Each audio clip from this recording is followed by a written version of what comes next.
All right, I got to start this off by saying, man, I like the Matt Weldon art. Also, sorry if the color balance is totally whack here. I don't know what's going on. It does not look nearly this kind of like blue to my eyes, but my eyes and the camera are not the same device, so maybe the reality is my eyes are wrong. I don't know. It's a great cover, by the way. I only recognize like half these characters. I think most of them come from like Ninja High School and drawn in the Matt Weldon style. I really don't recognize them. But there's a lot of familiar characters too, you know. I thought that was Vampire Ninja Ono, but I might have been wrong. Tomorrow Girl. Just lots of fun characters are showing up here. It's great. And it's fun that the cover of the book is also like a joke. Like Versima is obviously mad that all these other people are in her book, on her book. Get off her cover. Please give her space. Now, the first thing that I noticed when I looked at this is inside front cover. Matt Weldon, he wrote the book. Look out, all you people down here. The writer is the artist. Chaos is going to ensue. There's no turning back.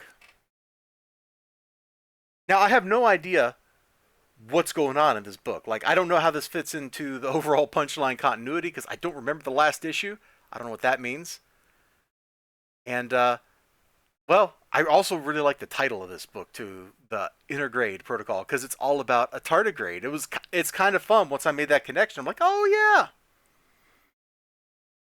yeah, that makes a little bit of sense to me.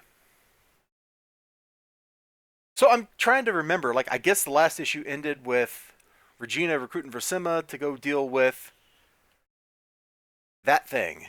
And what is that thing, you might ask? Well, it's kind of a husk.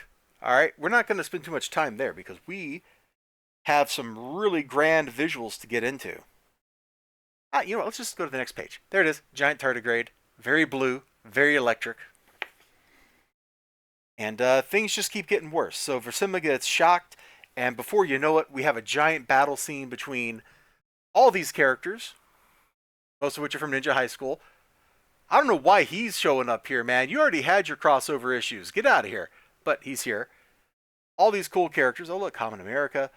And they're fighting these little like shell things that butted off of the tardigrade because at this point the tardigrade, the giant electric monster thing, giant water bear if you will, has like he's spawned off a bunch of children like he's frickin' Cell or something.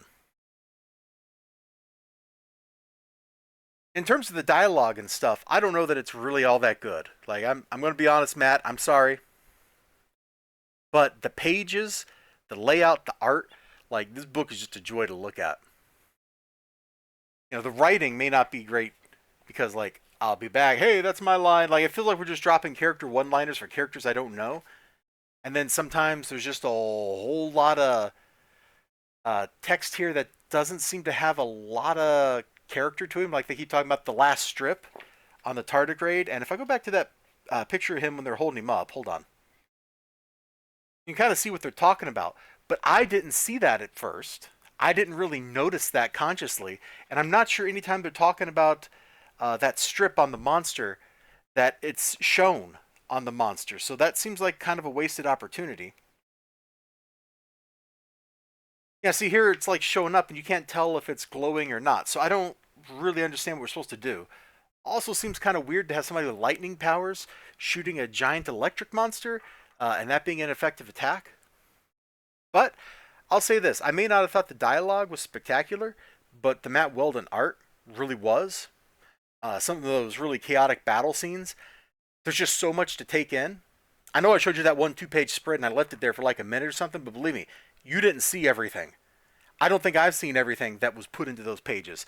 There's so much going on in these pages, so much going on each little page of this book that I feel like I'm just missing out on all kinds of like cameos and knowledge and things that I should be picking up on, and I'm frankly just not. There's just too much happening. It's a really cool looking book.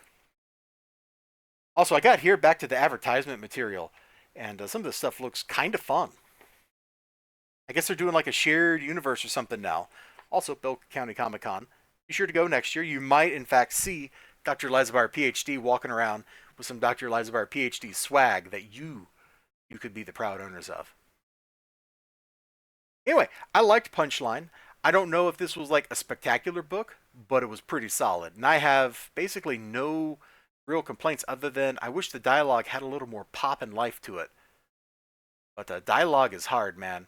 Dialogue is hard because you gotta make sure the characters sound like themselves. When you have a diverse ensemble cast and people only get one or two text bubbles to express themselves in, that is not a lot of space and not a lot of time to do so. Gigantic crossover. Anyway, you all take care of yourselves. You have a great one. Remember to like, comment, subscribe, all that good stuff. Bye bye.